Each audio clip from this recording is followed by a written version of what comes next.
और पार्टी को front company के तौर पे इस्तेमाल किया गया। क्या इस चीज का खतरा है? नंबर 4, गैर मुल्की कंपनियों से अपनी इलेक्शन कैंपेन के लिए पैसे लिए गए। क्या यह खतरा सामने आने का है? Number 6, money laundering.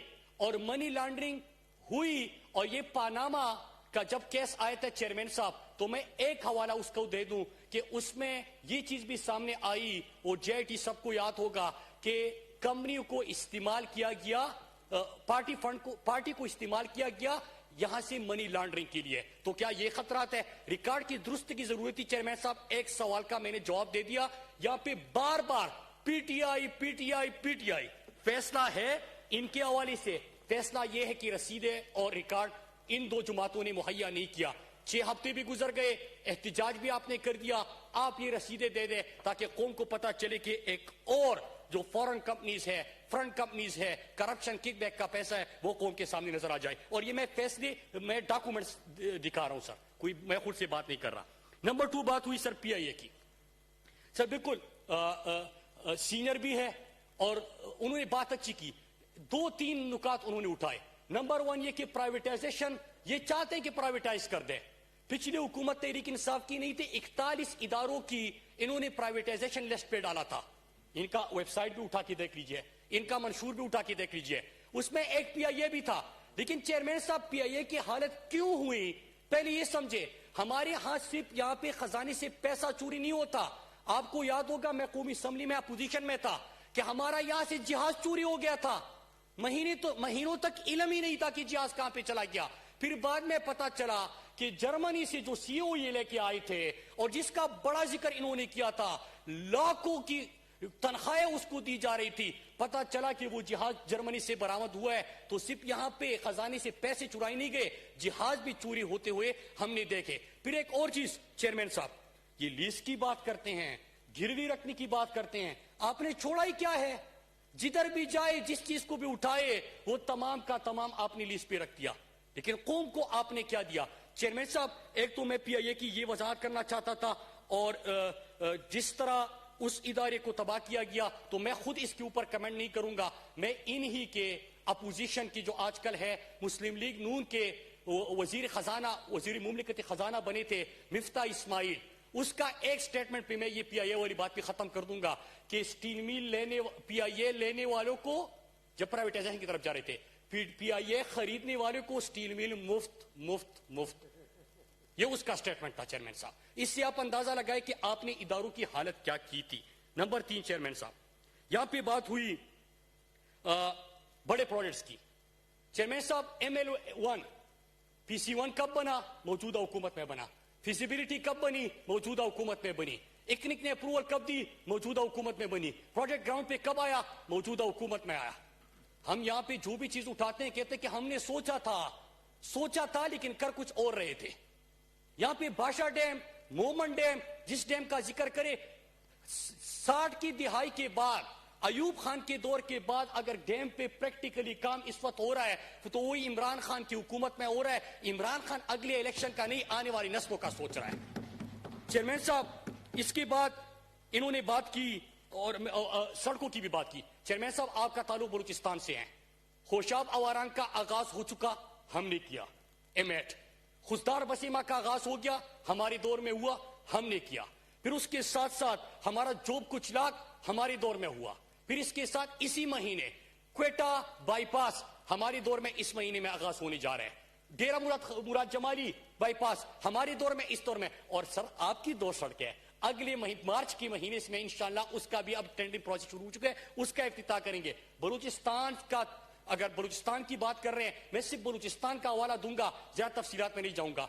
पिछले 10 साल में मिलकर सिर्फ 1100 किलोमीटर की मंजूरी का जिक्र हुआ था कागजात में। ग्राउंड पे कितने हुए सर? बलूचिस्तान से आपका भी ताल्लुक है, मैं उसके ऊपर नहीं जाता। लेकिन हमारे दौर में जो ग्राउंड पे शुरू हुई या इन 3 महीनों में शुरू होने जा रहे हैं, 3316 किलोमीटर सर। तो ये भी हमारे दौर में हुआ। फिर उसके बाद मैं अगर बात करता हूं, और ये मैं क्यों करता हूं, हम कहते हैं इमरान खान ने गुर्बत के खात्मे का सबसे बड़ा प्रोग्राम शुरू कर दिया, एहसास, कहते हैं सड़कें बनाई। हम कहते हैं कि गरीबों को सड़कों से उठा के रियासत का मेहमान बना दिया, कहते हैं कि सड़कें बनाई। हम कहते हैं कि ऐसा वजीर आजम अल्लाह ने दिया है कि न सिर्फ न आपकी तरह बड़े महल्लात में रह रहा है, न 5-5 कैंप ऑफिस रख रहे हैं, अपने घर का खर्चा खुद उठा रहा, अपने घर की तरफ सड़क खुद बना रहा, अपने घर की फेंसिंग वो खुद कर रहा। रायवंड की सड़क कौम के खजाने से, रायवंड की दीवार कौम के खजाने से, सिक्योरिटी कैमरा कौम खजाने से, 200 करोड़ सिक्योरिटी के नाम पे पुलिस के एहलकारों को कौम के खजाने से, बाय इलाज 34 करोड़ का कौम के खजाने से, बाय ट्रिप्स एक शरीफ खानदान के एक फर्जंद का, शहबाज शरीफ का 8.5 अरब 850 करोड़ कौम के खजाने से। ये मजाक था, ये इमरान खान नहीं कर कहता कि हमने सड़कें बनाई। मैं कह दूंगा कि हमने मोमन डैम, बादशाह डैम ये शुरू कर दिए, कहता कि सड़कें बनाई। तो चेयरमैन साहब, सड़कें भी मैंने आपको बता दी कौन सी ज्यादा बन रही है। एक और चीज का इन्होंने जिक्र किया सर, इन्होंने जिक्र किया मुख्तलिफ केसेस का कि अपोजिशन के ऊपर केसेस बनाए जा रहे हैं। चेयरमैन साहब, मैं तफसील में नहीं जाऊंगा क्योंकि फिर बुरा मान जाते हैं, लेकिन मैं आपको डॉक्यूमेंट जरूर दिखाऊंगा और उसका खुलासा दिखाऊंगा कि चेयरमैन साहब फेक अकाउंट्स केस है, दूसरी जुमात के ऊपर है। इसका क्या आपको इंटीरियर मिनिस्टर अपना याद नहीं है? आपके दौर में क्या ये केस हमने बनाया था? मुझे वो मंजर आज भी याद है। एक चौधरी उठता है कि मुझे पता है कि तुमने किस तरह मुल्क को लूटा है, दूसरा कहता है कि मुझे पता है पप्पू पटवारी के थ्रू तुम करप्शन करते थे। दोनों जमहूरियत के लिए खामोश हो जाते हैं। यहां पे मसला ये कि इमरान खान उसके ऊपर खामोश नहीं हो रहा, रिकॉर्ड नहीं जल रहा, रिकॉर्ड मुहैया किया जा रहा है। चेयरमैन साहब, पानामा लीक्स क्या तहरीक इंसाफ की हुकूमत ने किया थी? नंबर 3 आपका चेयरमैन साहब, इस वक्त फेक अकाउंट से जुड़े जो किरदार है, क्या वो तहरीक इंसाफ के दौर में आए थे? लेकिन इससे आगे जाइए चेयरमैन साहब, जो अभी ब्रॉडशीट का केस आया है, क्या ये तहरीक इंसाफ के दौर में आया है? क्या तहरीक इंसाफ लेके आई है? ब्रॉडशीट का फैसला पढ़िए। पहले मिठाइयां तकसीम कर रहे थे, हम इनको कहते हैं कि खुदारा पहले समझिए, पढ़िए, फिर उसके बाद विक्ट्री का निशान बनाइए, क्योंकि बाद में मसले होते हैं। JIT में भी विक्ट्री का निशान बनाया, फिर जजिस को लानतान, फैसले के ऊपर लानतान, अभी भी विक्ट्री का निशान बनाया, फैसला उर्दू तर्जुमा आया, कहते कि ड्रामा है। ड्रामा नहीं है, उसमें इनके शरीफ खानदान के प्रॉपर्टीज का उन्होंने जो साबित किए हैं, सिर्फ उसके $800 मिलियन का उसका जिक्र है। चेयरमैन साहब, उसमें जो उनके खिलाफ सजाओं की बात होती है, बाकी तो छोड़े चेयरमैन साहब। ये शहबाज शरीफ के ऊपर तो एक और सवाल उठेगा, सवाल ये उठेगा कि आप किस तरह कौमी असम्बली के मेंबर है जब आपने $मिलियंस पे किए थे, और जब आपकी हुकूमत आई तो आपने कहा कि वापस इसकी बात कर लेते हैं, हुकूमत को उसके लिए इस्तेमाल करते हैं। 74 प्रॉपर्टी तो साबित शुदा है उसमें, तो खुदारा उसको भी पढ़िए। ये तहरीक इंसाफ की हुकूमत या इमरान खान नहीं लेके आए। अब चेयरमैन साहब, एक और जो इन्होंने बात की मुख्तलिफ कमीशन का, मैं इनसे बिल्कुल इत्तिफाक करता हूं सर। कमीशन का जिक्र होना चाहिए। चीनी पहुंच गई थी पीपल्स पार्टी के दौर में, 2011 की बात कर रहा हूं, 140 रुपए तक चीनी पहुंच गई थी, 140 रुपए तक। कोई कमीशन नहीं बना चेयरमैन साहब, कोई उसके ऊपर बहस नहीं हुई। क्यों नहीं हुई चेयरमैन साहब? क्योंकि उनके खुद शुगर मिल्स है, शरीफ खानदान के खुद शुगर मिल है। इमरान खान का कोई शुगर मिल नहीं है चेयरमैन साहब। इमरान खान ने तहकीकात की, और तब की जब आपके दौर में जो चीनी पहुंच गई थी उससे 50 रुपए नीचे थी, फिर भी कहा कि इसकी तहकीकात करे, क्योंकि एहसान को उसका हक नहीं मिलता। क्यों गरीब मजदूर, दिहाड़ीदार, दुकानदार, रेड़े वाला, रक्शे वाला किसी और के जेबों में पैसे देता रहे और उनके घर चलाता रहे। चेयरमैन साहब, जब उसमें रिपोर्ट आती है तो उसमें इमरान खान की शुगर मिल का जिक्र नहीं है। शुगर मिल है जरदारी साहब के, शुगर मिल है शरीफ खानदान के, शुगर माफिया से इमरान खान का ताल्लुक नहीं है। बाकी छोड़े चेयरमैन साहब, बाकी छोड़े चेयरमैन साहब, हम जब ओमनी ग्रुप की बात करते हैं, मैं सिर्फ मैं एक वो सवाल जवाब दे रहा हूं जो पूछे गए हैं सर, कि दादू शुगर मिल, टट्टा शुगर मिल, ये किस तरह खरीदा गया? ये किस तरह खरीदा गया? किसका किरदार था? मुराद अली शाह फाइनेंस मिनिस्टर था, वो फ्रंटमैन और सहूलतकार का किरदार क्यों अदा कर रहा था? चेयरमैन साहब, जब यहां पे गंदम और चीनी की कीमतों में इजाफा होने लगा, आपको पता है क्या हुआ?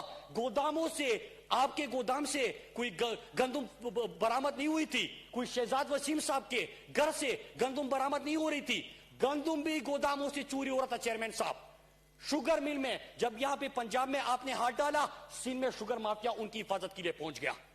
तो चेयरमैन साहब, इसको भी देखिएगा, इसके ऊपर भी बात होनी चाहिए। और एक और जो इन्होंने बात की, ये यहां पे मुख्तलिफ इंडिकेटर्स की और इकानमी का इन्होंने जिक्र किया।